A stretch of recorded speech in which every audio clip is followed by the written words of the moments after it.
বিভিন্ন প্রান্ত থেকে আপনারা হাজারে হাজারে অনেক আগে থেকে এসেছেন। আমাদের যশস্বী স্বরাষ্ট্রমন্ত্রী, আমাদের যিনি ভারতবর্ষের শক্তিশালী নেতা সম্মানীয় অমিত শাহজিকে আমি কোটি কোটি নমন বন্দন জানাচ্ছি।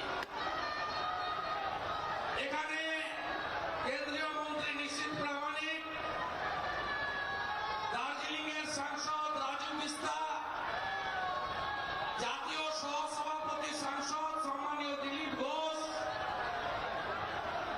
উপবিষ্ট আছেন, অমিত মালভিয়াজি আমাদের সহপ্রভারী, অনেক সাংসদ, বিধায়ক, নেতা, মোর্চার সবাই। যেহেতু আমরা আজকে অমিত শাহজির ভাষণ শুনব, তাই আমি আলাদা করে সকলের নাম না বলে একযোগে প্রত্যেককে যথাযথ সম্মান জানাই। আপনারা জানেন গত বছর 2রা মে থেকে গোটা পশ্চিমবঙ্গ ক্ষত বিক্ষত হয়েছে। আমি বক্তব্যের প্রথমেই স্মরণ করব জঙ্গলমহলে ঝাড়গ্রামের জামমনির কিষাণ মোর্চার নেতা কিশোর মান্ডি, যিনি গত বছর এই দিনে বিজেপি করার অপরাধে খুন হয়েছিলেন, শহীদ হয়েছিলেন, তাকে আমি স্মরণ করব। পশ্চিমবাংলায় সংবিধানের সমস্ত স্তম্ভগুলো এই অত্যাচারী স্বৈরাচারী মমতা ব্যানার্জির সরকার ভেঙে দিয়েছে। বিধানসভার অভ্যন্তরে ভারতীয় জনতা পার্টির বিধায়করা আক্রান্ত, বিরোধী দলনেতা চিফ হুইপ মনোজ টিগ্গারা বহিষ্কৃত বিধানসভা থেকে অনির্দিষ্টকালের জন্য। মিডিয়া আমাদের সংবিধানের অন্যতম স্তম্ভ, সেই মিডিয়াকে মুখ্যমন্ত্রী বলছেন আপনারা টিভিতে নিউজ শুনবেন না, টক শো শুনবেন না, ডিবেট দেখবেন না, শুধু সিরিয়াল দেখুন। আজকে পশ্চিমবঙ্গে শুধু মিডিয়া, জনপ্রতিনিধি নয়, ব্যুরোক্রেসিও আক্রান্ত। 108টা পুরসভার ভোট লুট হলো। একটা ছোট্ট পুরসভায় বিরোধীরা জিতেছিল, সেই পুরসভায় জেতার জন্য সেখানকার ওসিকে পরের দিন ট্রান্সফার করে দেওয়া হলো। তাই পশ্চিমবঙ্গের এই গণতন্ত্রকে বাঁচাতে গেলে আমাদের সবাইকে মোদীজির মার্গদর্শনে, অমিত শাহজির নেতৃত্বে, নাড্ডাজির নেতৃত্বে আমাদেরকে ভারতীয় জনতা পার্টিকে আরো শক্তিশালী করতে হবে। আমি অনেক বলার সুযোগ পাই, ভবিষ্যতেও পাবো। আমি শুধু আমার নেতাকে স্বাগত করলাম এবং আপনাদের আশীর্বাদ নিয়ে 1 বছর ধরে যেমন নির্বাচন পরবর্তী সন্ত্রাস নিয়ে আমরা আন্দোলন করছি, মানুষকে স্মরণ করাচ্ছি, নিধি সংগ্রহ করছি, সাথে সাথে গর্বের সঙ্গে এটাও ঠিক স্বৈরাচারী মমতা ব্যানার্জি তিনি গত বছর 2রা মে নন্দীগ্রামে আমার কাছে পরাজিত হয়েছিলেন 1956 ভোটে। এই স্বৈরাচারী শাসকের পরাজয়ের বর্ষপূর্তিও আমরা সবাই পালন করছি একসঙ্গে। এবং আসুন আমরা সবাই একসঙ্গে মিলে উত্তরবঙ্গের বঞ্চনা, উত্তরবঙ্গের যন্ত্রণা, উত্তরবঙ্গকে পিছিয়ে রাখার বিরুদ্ধে গোটা বাংলার সঙ্গে হাতে হাত মিলিয়ে আমরা লড়াই করি। সকলকে আমি ভারতীয় জনতা পার্টির পক্ষ থেকে আন্তরিক শ্রদ্ধা, সম্মান, শুভেচ্ছা অভিনন্দন জোহার জানিয়ে আমার কথা শেষ করলাম।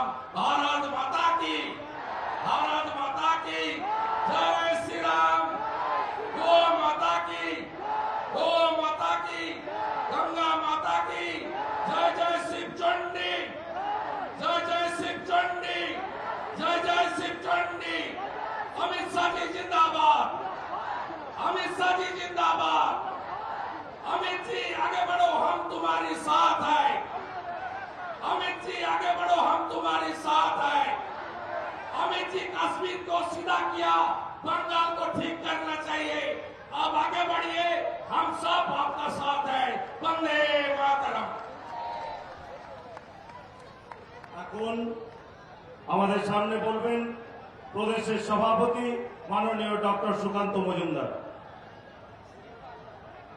ভারত মাতা কি। আরে কুচবিহারের লোকেদের গলার আওয়াজ পাওয়া যাচ্ছে না তো? ভারত মাতা কি, ভারত মাতা কি, জয় শ্রীরাম। আজকে আমাদের এই উত্তরবঙ্গের মাননীয় গৃহমন্ত্রী অমিত শাহজি আমাদের মাঝে উপস্থিত হয়েছেন। তাকে জোরে হাততালি দিয়ে স্বাগত জানান এই উত্তরবঙ্গের পবিত্র মাটি থেকে।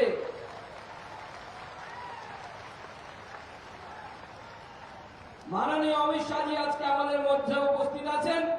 উপস্থিত আছেন আমাদের বিরোধী দলনেতা, যিনি মাননীয় মুখ্যমন্ত্রী, পশ্চিমবঙ্গের মুখ্যমন্ত্রীকে কম্পার্টমেন্টাল মুখ্যমন্ত্রীতে পরিণত করেছেন, সেই শুভেন্দু অধিকারীরা। তার জন্য জোরে হাততালি দেবেন। উপস্থিত আছেন আমাদের রাজ্যের অন্যতম নেতা, আমাদের কেন্দ্রের সহসভাপতি মাননীয় দিলীপ ঘোষ মহাশয়। তার জন্য জোরে হাততালি দেবেন। কেন্দ্রীয় মন্ত্রীরা উপস্থিত আছেন, মাননীয় নিশীথ প্রামাণিক, মাননীয় জন বাংলা সহ অন্যান্য সাংসদরা। তাদের জন্য জোরে হাততালি দেবেন। বিধায়করা উপস্থিত আছেন। সময় খুব কম, মূল বক্তা অন্যরা।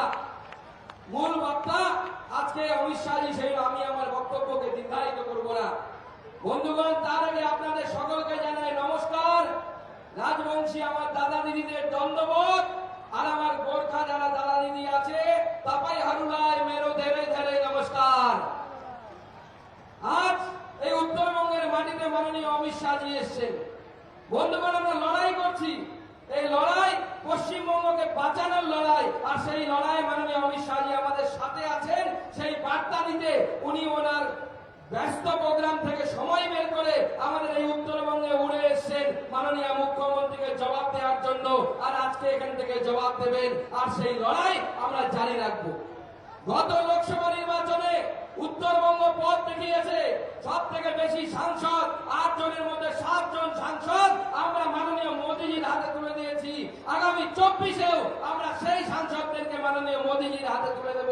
আমাদেরকে কথা দিতে হবে। তাই বন্ধুগণ, এই লড়াই চলবে। লড়াইকে আমাদেরকে সামনের দিকে এগিয়ে নিয়ে যেতে হবে। আর সেই লড়াইয়ে আমাদের কেন্দ্রীয় নেতৃত্ব আমাদের সাথে আছে। মনে রাখবেন, ভারতীয় জনতা পার্টি গোটা ভারতবর্ষের বিভিন্ন রাজ্যে ক্ষমতায় আছে, কিন্তু ভারতীয় জনতা পার্টির লড়াই এখনো শেষ হয়নি। কারণ যতক্ষণ না পর্যন্ত পশ্চিমবঙ্গের নবান্নের উপরে গেরুয়া পতাকা উঠছে, ততক্ষণ পর্যন্ত ভারতীয় জনতা পার্টির লড়াই শেষ হবে না। আর মাননীয় অমিত শাহজি আজকে সেই বার্তা দিতে এখানে এসেছেন। আজকে আমাদের মধ্যে রাজু বিষ্ণা উপস্থিত আছেন, এখানকার যশস্বী সাংসদ। মাননীয় জয়ন্ত রায় উপস্থিত আছেন, যশস্বী সাংসদ, যারা লড়াই করছেন, চোখে চোখ রেখে লড়াই করছেন। আর এই লড়াইকে সামনের দিকে আমরা এগিয়ে নিয়ে যেতে চাই। আপনারা থাকবেন তো এই লড়াইয়ে? থাকবেন?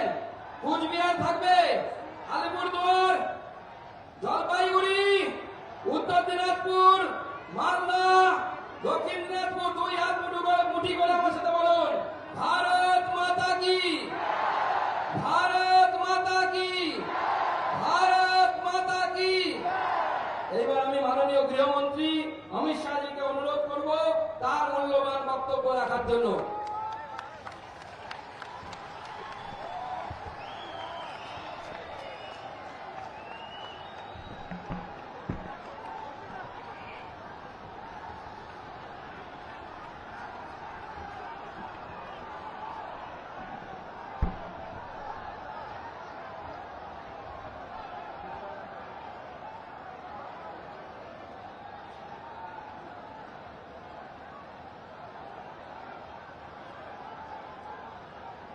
मेरे साथ जोर से बोलिए, भारत माता की। अरे भाई, ये उत्तर बंग वालों की आवाज को क्या हो गया है? कलकत्ते में ममता दीदी तक हमारी गूंज जानी चाहिए। दोनों हाथ उठाइए, परिवर्तन के संकल्प की मुट्ठी भींचिए और प्रचंड आवाज से बोलिए, भारत माता की,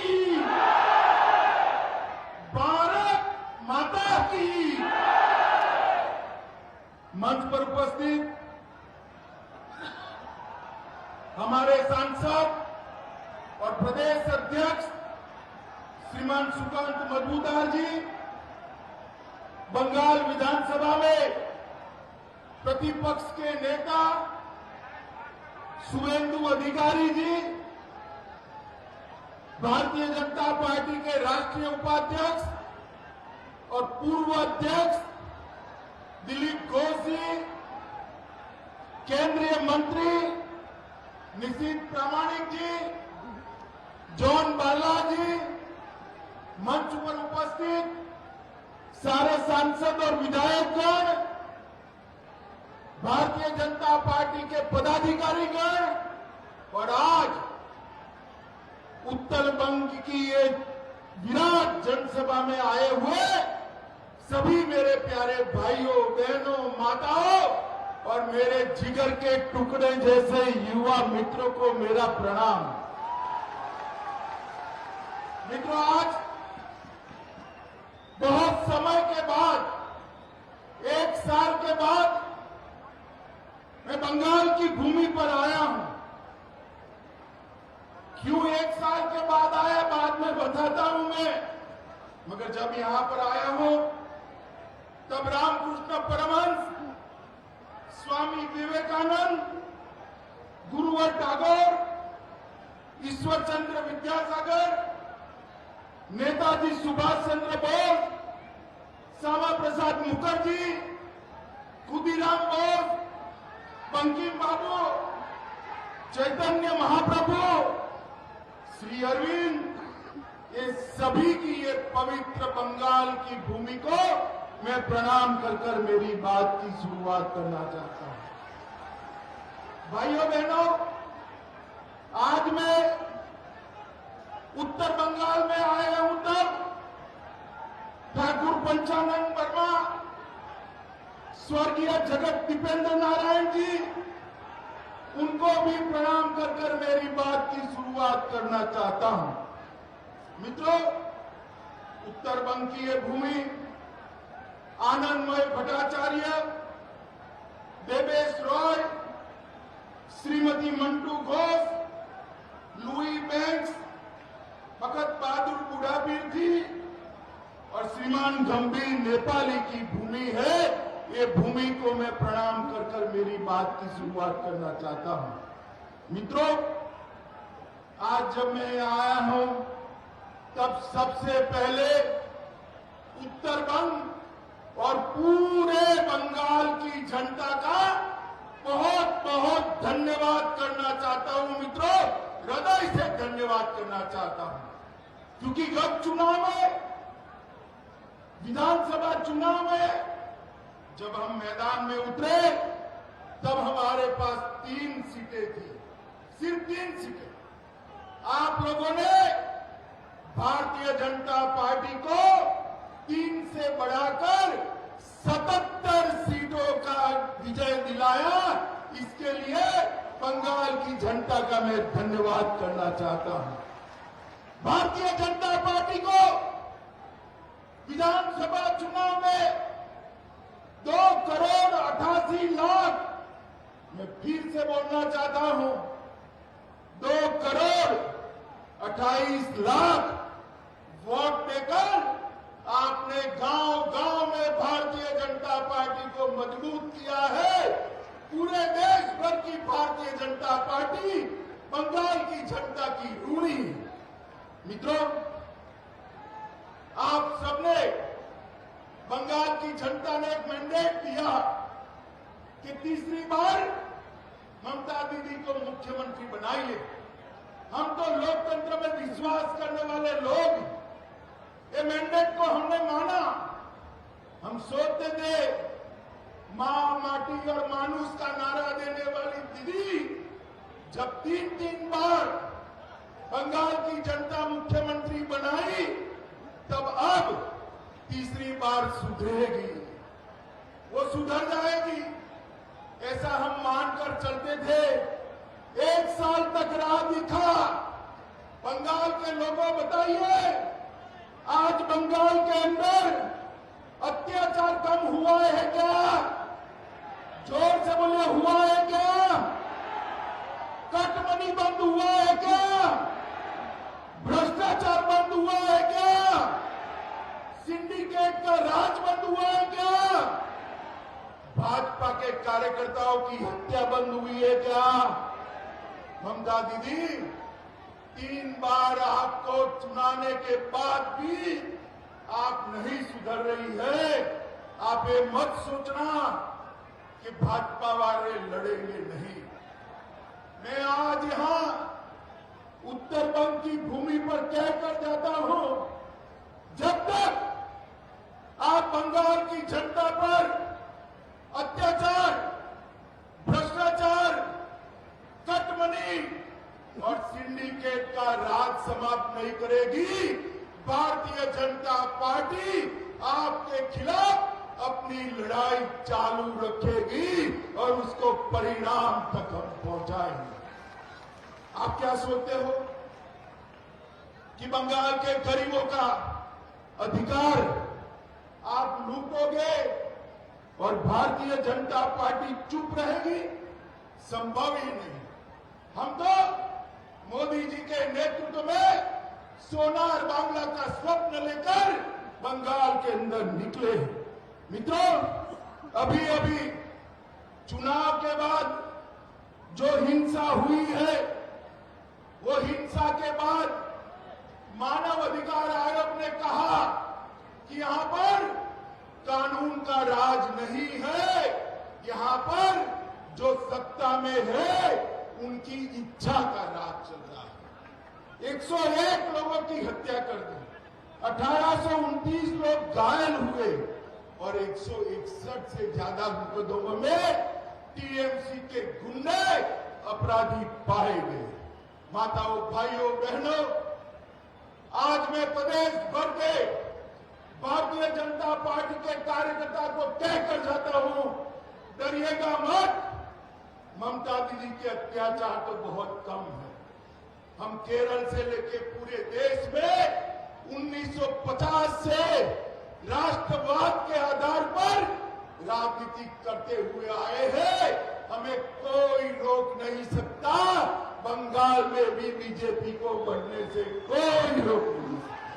राजनीति करते हुए आए हैं। 22 मार्च से लेकर अब तक 181 राजनीतिक हिंसा की घटनाएं हुई और सुप्रीम कोर्ट ने कड़ी टिप्पणी के बाद सीबीआई को 64 बलात्कार के मामले और 52 हत्या के मामले सौंपने पड़े। निवृत्त हाईकोर्ट चीफ जस्टिस की अध्यक्षता में 698 मामलों की एसआईटी बनानी पड़ी। और दीदी, देश भर में कुछ भी होता है, यहां से डेलीगेशन भेजती है, टीएमसी का डेलीगेशन भेजती है। अरे दीदी, वीरभूम में आपने 8 बच्चों, 8 महिलाओं को और 1 बच्चे को जिंदा जला दिया, वहां क्यों डेलीगेशन नहीं भेजा भाई? क्यों? वीरभूम वाले आपके लोग नहीं है क्या? फैक्ट फाइंडिंग टीम नदियां क्यों नहीं गई? जहां एक नाबालिग बच्ची पर रेप हुआ, बलात्कार हुआ, वहां पर फैक्ट फाइंडिंग टीम क्यों नहीं गई? मित्रों, ममता दीदी ने आर्थिक रूप से बंगाल को कंगाल कर रख दिया है। 1947 में बंगाल का जीडीपी में, देश के जीडीपी में हिस्सा 30% था। और 31% से घटकर 2022 में 3.3% कर दिया है। 3.3%। ममता दीदी, बंगाल की जनता को आप जवाब देगी क्या? एफडीआई 2011 में 1% थी, आज भी 1% है। आपने कोई बढ़ोतरी नहीं की है। मित्रों, आज मैं कहता हूं, प्रति व्यक्ति आय में पश्चिम बंगाल 2011 में 7वें नंबर पर था, 2022-20 में 7वें नंबर से गिरकर 23वें नंबर पर आ गया है। और मित्रों, ममता दीदी ने बंगाल को ऋण से बोझ के तले दबा दिया है। वेस्ट बंगाल का कुल कर्ज 2011 में 1.9 लाख करोड़ था, 2022 में 1.9 लाख करोड़ से बढ़कर 5.5 लाख करोड़ करने का काम ममता दीदी ने किया है। मित्रों, मैं आज आप सबको कहना चाहता हूं कि बंगाल के अंदर टोल मनी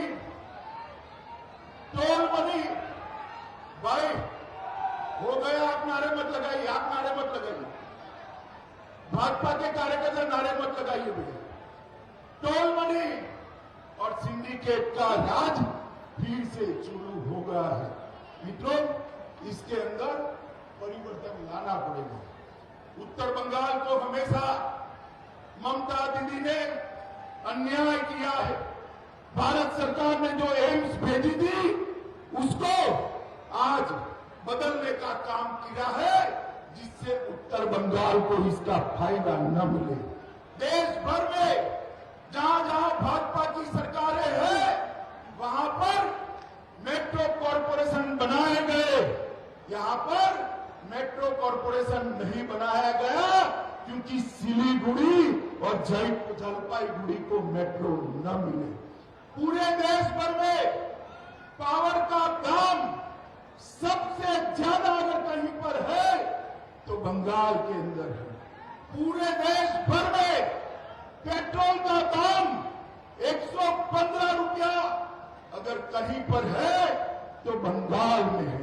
जहां भाजपा की सरकारें हैं, वहां 105 रुपये में पेट्रोल बिकता है। यहां 25% जीएसटी और 13 रुपया और टैक्स बंगाल सरकार ने लगाया है। मित्रों, आज भी पूरे बंगाल के गरीबों को आयुष्मान भारत योजना का फायदा नहीं मिला। मुझे बताओ भाइयों बहनों, 5 लाख रुपया बंगाल के हर गरीब को मिल सकता है। बंगाल के गरीब को मिलना चाहिए या नहीं मिलना चाहिए? जोर से बोलिए, मिलना चाहिए या नहीं मिलना चाहिए? ममता दीदी मोदी जी की लोकप्रियता से डरकर आयुष्मान भारत योजना बंगाल में लागू नहीं करेंगे और किसान सम्मान निधि भी 5 साल के बाद भेजने का काम किया है। मित्रों, आज मैं उत्तर बंगाल में आया हूं। मैं आपको स्पष्टता कर जाता हूं, तृणमूल कांग्रेस सीएए के बारे में अफवाहें फैला रही है कि सीएए जमीन पर लागू नहीं होगा। मैं आज कहकर जाता हूं, कोरोना की लहर समाप्त होते ही सीएए को हम जमीन पर उतारेंगे और हमारे भाइयों को नागरिकता देने का काम। ममता दीदी, आप तो यही चाहती हो कि घुसपैठ चलती रहे और बंगाल से जो शरणार्थी आए हैं उनको नागरिकता न मिले। मगर कान खोलकर तृणमूल वाले सुन ले, सीएए वास्तविकता था, वास्तविकता है और वास्तविकता रहने वाला है। इसलिए आप कुछ नहीं बदल सकते हो। माताओं, भाइयों, बहनों, ये नॉर्थ बंगाल हमारा पूरे उत्तर पूर्व से जोड़ने वाला प्रवेश द्वार है।